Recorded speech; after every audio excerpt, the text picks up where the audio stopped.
종의 자세를 잃지 않는다는 제목으로 말씀을 전하겠습니다. 이 본문을 보면 나는 주의 것이다, 주의 법도들만을 찾는다를 말합니다. 바꿔 말하면 나는 하나님께 속해 있다. 그래서 하나님의 법도, 말씀, 교훈, 명령만 따라서 산다가 됩니다. 나는 주의 것이라 할 때 주가 Lord, 주인을 말합니다. 하나님이 주인이시라는 것은 나는 servant, 종이라는 거죠. 종은 주인의 명령, 말씀, 판단에 따라서만 살아갑니다. 종은 자기 생각도 사실 없는 거예요. 주인의 생각, 주인의 판단, 명령을 따를 뿐입니다. 본문의 구원, 곧 문제 해결이 나오는데 문제 해결도 종의 생각, 방법, 때에 따라 되는 게 아니라 주인의 판단, 시기, 방법에 따라 될 것을 믿고 인내하는 게 종입니다. 본문의 저자도 그걸 하고 있습니다. 그걸 다윗으로 적용하겠습니다. 다윗은 시편의 최대 저자입니다. 시편이 150편인데 74편 49%가 다윗의 기도고 노래입니다. 내용은 주로 원수 대적, 핍박 중에 부르는 supplication, 탄식하는 탄원시입니다. 본문 저자의 내용도 마찬가지이에요. 본문 앞뒤에 원수가 나오고 본문 다음 절에 악인이 나오고 본문 뒤에는 내 눈물이 시냇물처럼 흐른다를 말합니다. 고난 중에 부르는 노래며 기도이에요. 다윗의 최대 원수는 사울 왕입니다. 사울이 다윗을 죽이려 했습니다. 그런데 사울만 다윗을 대적한 건 아닙니다. 나발이란 사람도 다윗을 대적합니다. 물론 사울 왕이 다윗을 대적한 것과는 나발의 대적은 비교가 안 됩니다. 사울은 다윗을 죽이려 했고 나발은 다윗이 먹을 것을 달라 했을 때 주지 않은 것뿐입니다. 나발이라는 큰 부자가 있었습니다. 성경은 심히 부하여로 심이라는 부사까지 쓰면서 그가 부유했다를 말합니다. 그때 다윗은 600명과 같이 사울을 피해서 도망 다닐 때였습니다. 처음 아둘람 동굴에서 400명이었는데 200명 더 늘어서 600명과 같이 도망 다닙니다. 그 다윗 입장에서는 600명을 먹여야 되는 부담도 책임도 있는 거죠. 그래서 다윗이 나발에게 먹을 것을 달라고 부탁합니다. 처음으로 부탁한 거예요. 돈을 내고 사 먹는 게 아니라 그냥 달라입니다. 그런데 다윗 한 명이 달라는 게 아니라 600명 먹을 것을 달라는 겁니다. 나발은 거절합니다. 이유는 왕이 죽이려 하는 자에게 음식을 베푼다라는 것이 위험한 일이고 다윗 한 명도 아니고 600명에게 먹을 것을 주는 것은 쉬운 일이 아닙니다. 돈을 내고 사겠다도 아니고 그냥 달라도 어려운 일이죠. 다윗이 사울을 피해 도망 다닐 때에 제사장이 다윗에게 먹을 것을 줍니다. 그 사실을 사울이 알게 되자 그 제사장뿐만 아니라 다른 제사장들도 사울이 죽입니다. 사울이 제사장도 죽이는 자면 나발 같은 자는 얼마든지 죽이죠. 곧 다윗에게 먹을 것을 주는 일은 위험한 일입니다. 그래서 여러 이유로 나발 입장에서는 다윗에게 먹을 것을 못 주겠다가 나발에게는 또 맞는 말인 거예요. 그렇게 다윗이 거절당합니다. 그러자 다윗이 같이 있는 600명 중에 400명에게 칼을 차라 하고 나발과 나발 집안의 모든 남자를 다 죽이겠다 하고 달려갑니다. 나발이 다윗에게 먹을 것을 안 준 것이 정말 죽을 죄면 나발만 죽여야죠. 그런데 나발 집안에 속한 모든 남자, 자녀든 일꾼이든 방문자든 하여튼 이 순간 나발과 같이 있는 남자들 다 죽여버리겠다. 이런 과도한 복수를 하려고 합니다. 다윗이 사울 왕에 대해서는 참습니다. 사울을 죽일 기회가 2번이나 있었지만 다윗과 같이 다니는 사람들도 사울을 죽이라 권면했지만 참고 죽이지 않습니다. 그런데 나발에게는 참지 않고 그것도 많은 사람을 죽이려 들어요. 그때 다윗은 왕이 아니었습니다. 왕이라 해도 함부로 사람 죽이면 안 되죠. 하나님의 백성이지 다윗 개인의 백성이 아닙니다. 그렇게 다윗이 사울 왕의 핍박에 대해서는 참으면서도 나발에 대해서는 과도한 복수를 하려고 합니다. 본문에 나는 주의 것이다, 곧 하나님이 주인이시고 나는 종이다로 하면 다윗이 사울 왕에 대해서는 종의 자세를 취합니다. 내가 사울을 죽이는 것이 하나님 앞에 어떻게 하나님이 생각하실까? 죄로 여기시겠다.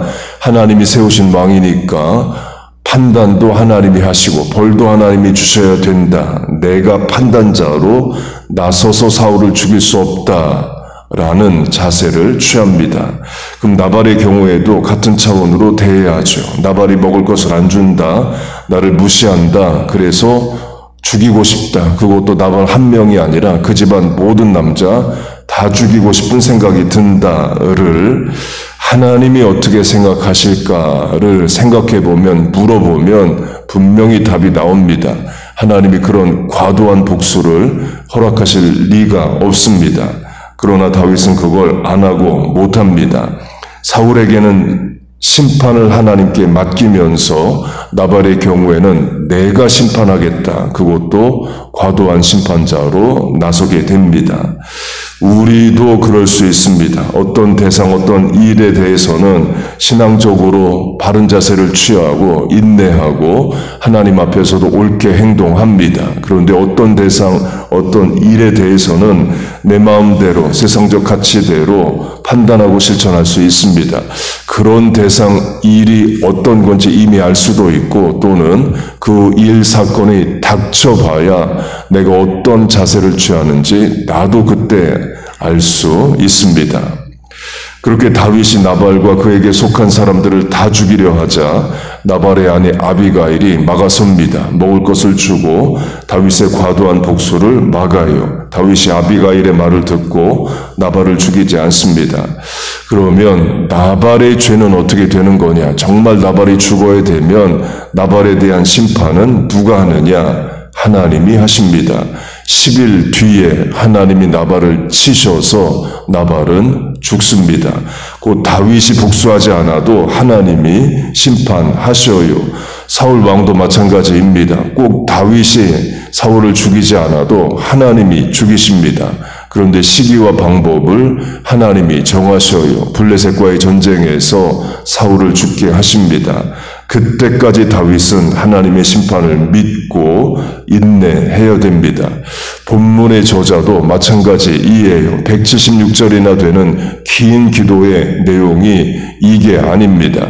하나님, 내가 원수에게 복수를 해야 되니까 힘을 주소서.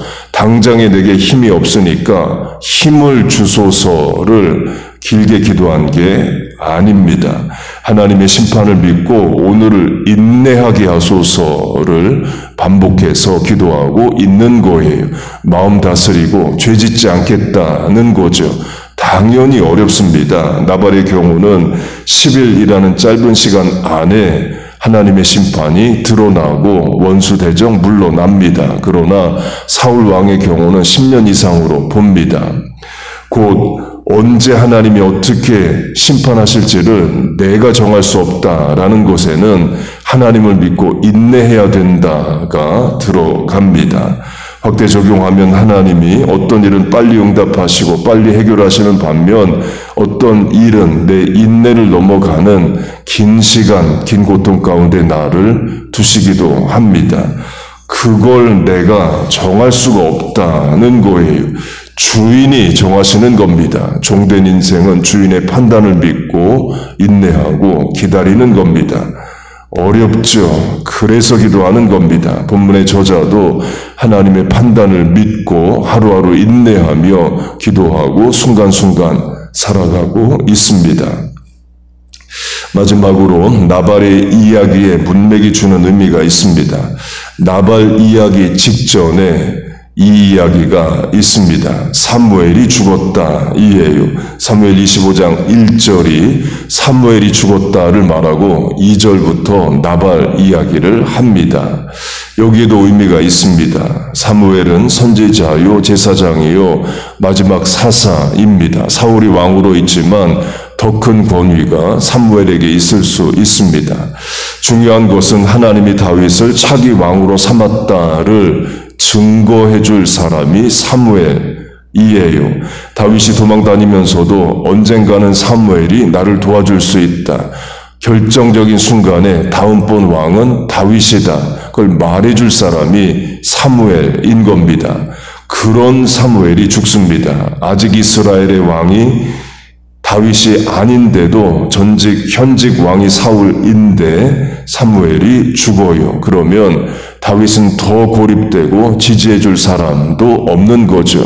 다음번 왕이 나다를 지지해줄 사람이 없는 겁니다. 그런 상황에서 나발 사건이 일어납니다. 그래서 다윗이 평상시와는 다르게 과도한 모습으로 복수하려고 했다라고 할 수 있어요. 적용하면 우리도 참고 인내하고 믿음으로 잘 사는데 어떤 상황에서는 그 대상에서는 내 믿음을 잃거나 또는 과도한 반응을 할 수 있습니다.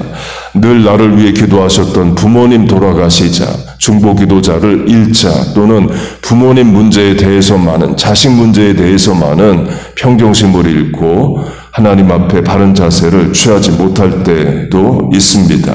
본문으로 하면 종의 자세를 잃어요. 그때 본문의 저자처럼 어렵고 힘들어도 내 주인이 하나님이시고 주인의 구원, 문제결을 믿고 인내할 수 있기를 바랍니다. 기도로 하면 어렵고 속상할수록 더 기도하고 하나님께 더 가까이 나가기를 바래요. 사람의 인격으로 내 마음 다스리는 게 아니라 하나님을 의지하고 기도함으로 마음도 판단도 지켜지기를 바랍니다. 그래야 죄를 면하고 실수와 후회를 줄입니다. 다윗이 사울 죽여버리고 나발도 다 죽여버리고 그러면 속은 시원하겠죠. 그러나 하나님의 뜻을 못 이룰 수 있습니다. 조금만 힘이 생기면 분노하면 다 죽여버리면 이스라엘의 왕을 맡길 수가 없는 거죠. 내 백성 내가 잘 관리하라 했더니 다윗이 다 죽여버리면 하나님이 왕을 안 시킬 수도 있는 겁니다. 어려워도 힘들어도 종의 자세를 잃지 말아야 됩니다. 주인이 보고 계시다를 늘 인식해야 돼요. 우리도 마찬가지입니다. 가정학교, 직장, 대인관계, 교회 봉사에서 늘 종의 자세를 잃지 말아야 돼요. 특별히 두렵고 어렵고 속상하고 괴롭고 분노하고 지치고 힘들 때 내 마음 판단 이렇게 하고 싶을 때 한 번 하나님께 묻는 겁니다. 하나님 어떻게 생각하시는지 이게 선한 결과를 가지고 올지 물어야 됩니다. 물으면 반드시 답을 주십니다. 그때 종의 자세로 하나님이 주신 마음 판단력을 따르세요. 그렇게 하나님 앞에서 종의 자세로 살고 하나님은 종된 우리의 인생을 책임져 인도하시고 오늘도 신원서판 언행심사 지키시고 인도하여 주시기를 주의 이름으로 축복하고 축원합니다. 아멘. 기도하겠습니다. 하나님 아버지, 우리의 주인이 되어주심을 감사합니다. 종된 인생 책임져 인도하실 줄로 믿습니다. 종의 바른 자세로 늘 하나님 명령에 순종하며 살게 하여 주옵소서. 감당 못할 두려움, 걱정, 분노, 어려움 가운데 처할 때 내 마음 붙잡아 주시고 판단도 실천도 하나님 함께하여 주시옵소서. 그래서 하나님의 뜻을 이루게 하시고 후회할 일들 만들지 않게 하여 주옵소서. 내 힘으로 못하오니 하나님 늘 동행하시고 신원서판 언행심사 생각의 단편 입 밖으로 떨어지는 말 한마디 손짓 눈짓까지 하나님 다 지켜 인도하여 주옵소서. 하나님 그렇게 의지하고 살고자 합니다. 새벽 기도자의 실천에 삶의 하나님 은혜와 복을 내려 주시옵소서. 이 아침에 간구에 하나님 응답하여 주옵소서. 예수님의 이름으로 기도하옵나이다. 아멘.